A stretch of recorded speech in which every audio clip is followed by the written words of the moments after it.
Para saudara dan saudari yang Tuhan cintai, selamat pagi dan selamat bertemu lagi dalam Renungan Harian edisi hari Jumat tanggal 3 September 2021 dari Paroki Santo Petrus dan Paulus Argapura.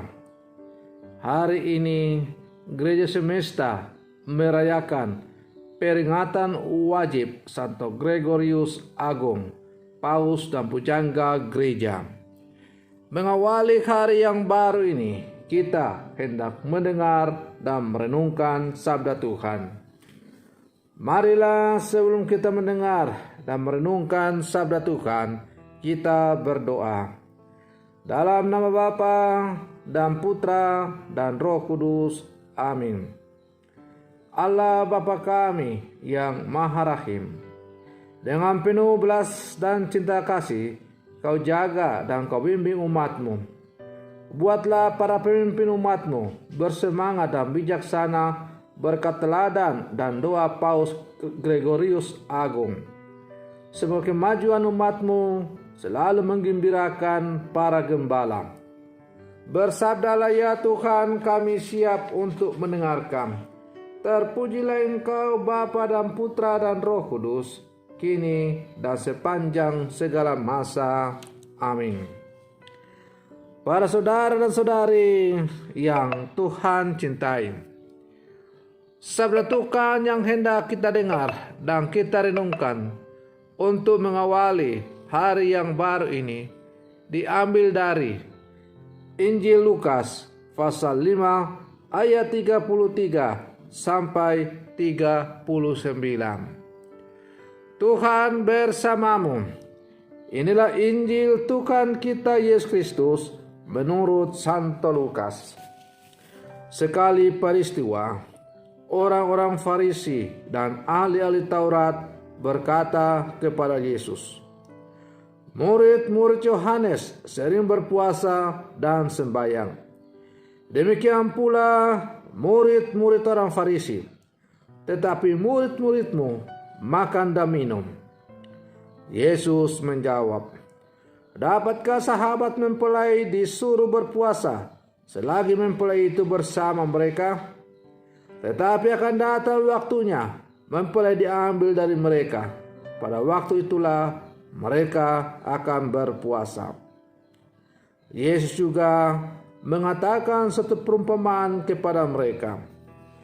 Tiada seorang pun mengoyakkan secari kain dari baju yang baru untuk ditambalkan pada baju yang tua.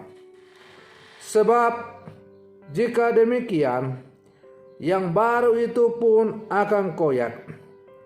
Apalagi kain penambal yang dikoyakkan dari baju baru tidak akan cocok pada baju yang tua. Demikian juga tiada seorang pun mengisikan anggur baru ke dalam kantong kulit yang tua. Sebab jika demikian, anggur baru itu akan mengoyakkan kantong tua itu, lalu anggur akan terbuang dan kantong itu pun hancur. Tetapi anggur baru harus disimpan dalam kantong yang baru pula. Dan tiada seorang pun yang telah minum anggur tua ingin minum anggur yang baru, sebab ia akan berkata, anggur yang tua lebih enak. Demikianlah sabda Tuhan.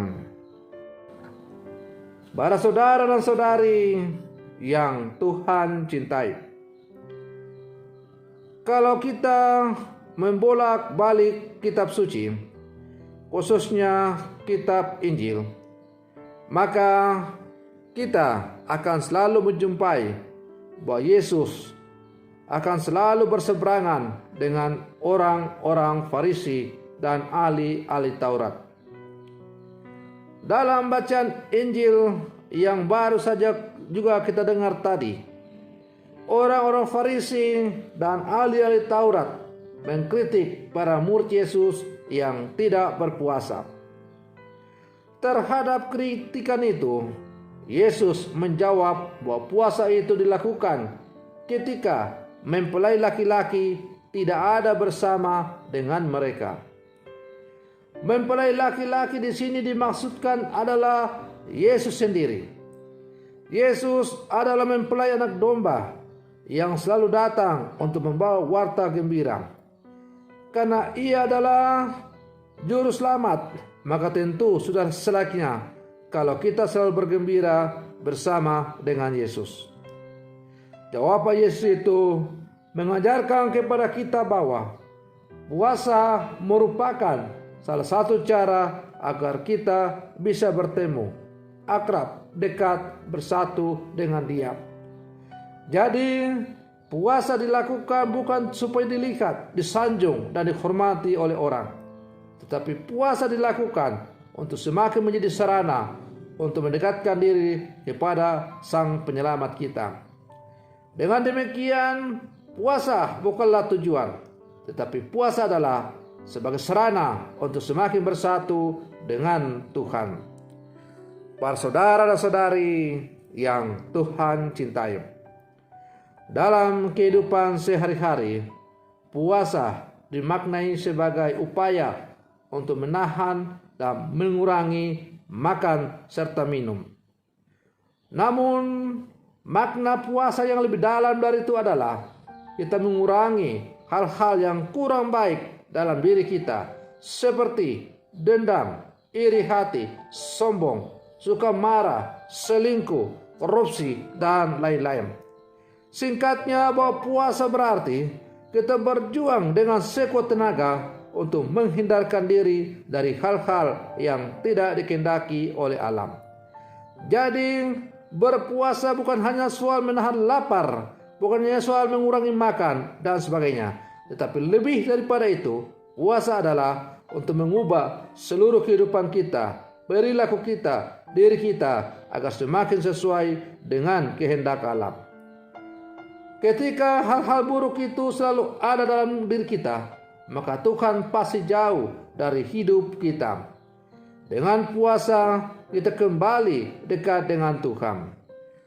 Para saudara dan saudari yang Tuhan cintai, kita bisa berpuasa setiap hari tanpa harus menunggu masa prapaskah. Artinya, setiap hari kita berupaya untuk mengurangi hal-hal buruk dalam hati, pikiran, dan perkataan dan tindakan kita, sehingga hidup kita selalu bersih dan senantiasa bersama-sama dengan Tuhan. Kebersamaan dengan Tuhan akan membuat kita rindu untuk hidup dalam kebenaran dan kebaikan. Hal ini pula yang membuat kita merasa nyaman dan aman.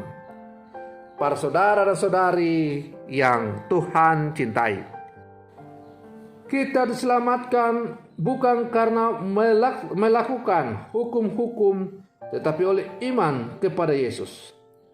Berpuasa dan sembahyang harus kita laksanakan dengan hati yang tulus, bukan karena merasa terpaksa. Dengan demikian, kewajiban menjadi kerinduan. Hati kita diubah menjadi rendah hati seperti Yesus. Santo Gregorius Agung, sekalipun ia dikenal sebagai seorang paus yang masyhur, pengkhotbah agung, tetapi ia tetap rendah hati dan menyebut dirinya sebagai abdi para abdi Allah, atau hamba dari segala hamba Allah. Para saudara dan saudari yang Tuhan cintai, sebagai murid-murid Yesus yang hidup sama sekarang, marilah kita terus berjuang untuk memurnikan iman kita, dan kita berjuang untuk hidup sesuai dengan teladan Santo Gregorius Agung yang hari ini kita peringati pestanya. Semoga dari hari ke hari hidup kita semakin terarah kepada Tuhan. Semoga demikian. Selamat pagi. Tuhan Yesus memberkati.